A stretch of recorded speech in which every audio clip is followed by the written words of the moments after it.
हर तरह से बदनाम कर दिया। और इसके पीछे का कारण सिर्फ यह था उसकी धृतराष्ट्र दृष्टि।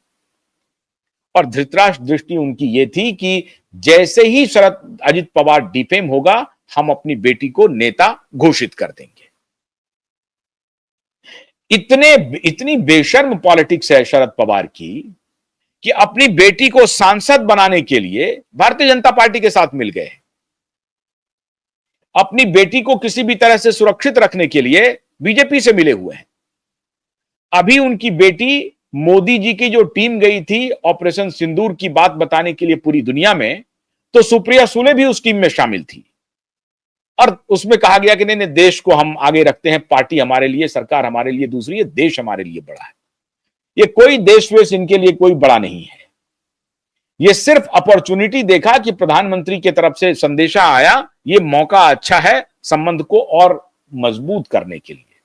और वहां से ये संकेत दे रहे हैं अपने भतीजे को कि देखो, हमारा संबंध मोदी से भी अच्छा है, अब मोदी हमारे बेटी को एडजस्ट भी कर सकते हैं। ये संदेशा दे रहे हैं अभी भी अपने भतीजे को। मतलब घर में ही वो राजनीति खेल रहे हैं।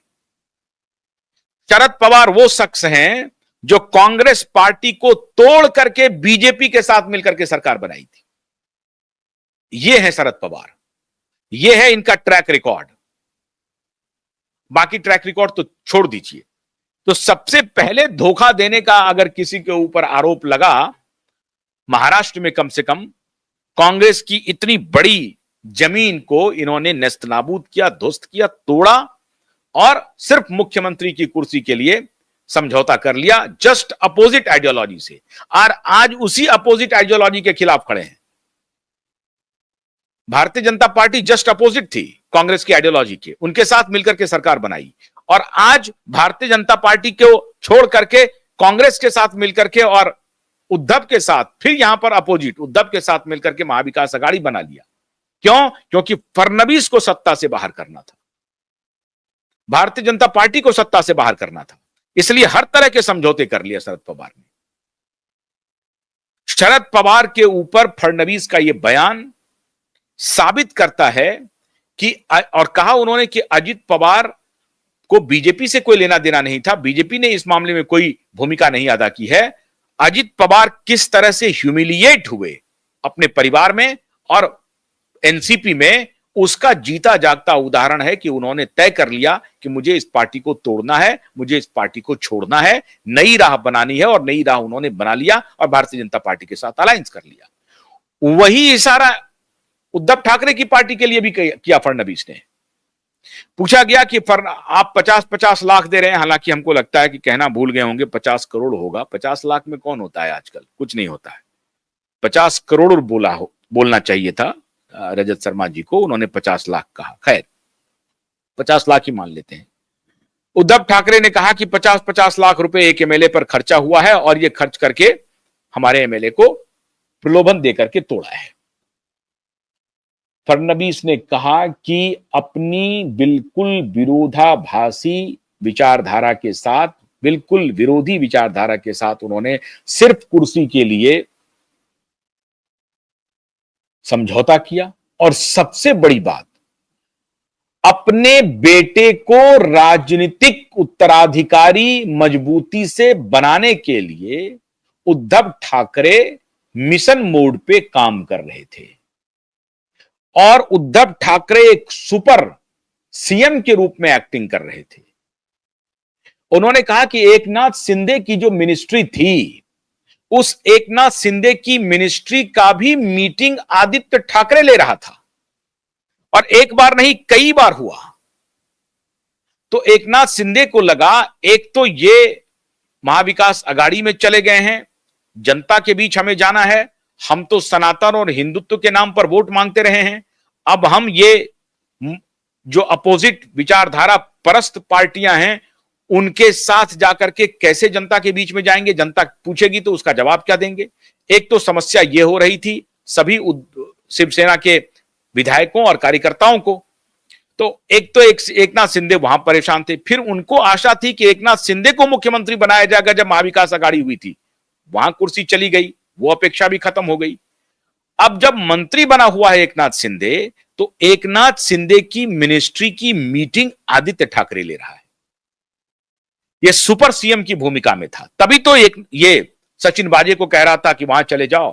तभी तो इसकी हैकड़ी ये थी कि दिशा के साथ बलात्कार करके उसकी हत्या कर दी गई और इन लोगों ने इस तरह से सारी चीजों को वॉश आउट कर दिया, ऐसा लगा कि दिशा के साथ कुछ हुआ ही नहीं।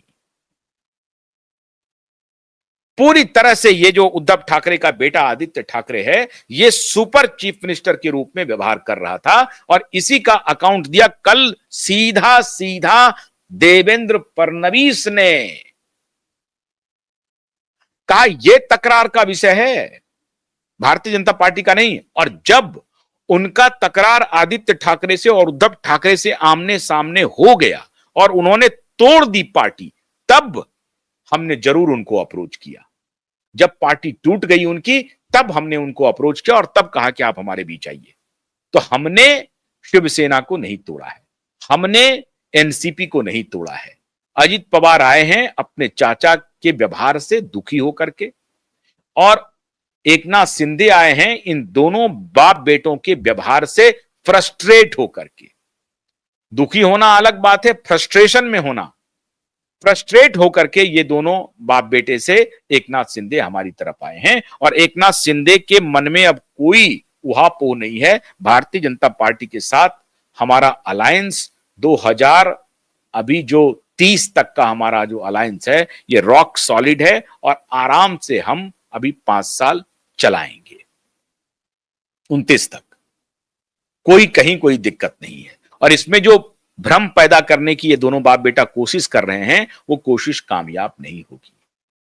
तो आला कमान का सीधा संकेत था देवेंद्र फडणवीस को कि आप इसको स्पष्ट कीजिए पब्लिक डोमेन में कि बीजेपी के साथ उद्धव ठाकरे का कोई अलायंस नियर फ्यूचर में नहीं होने वाला है।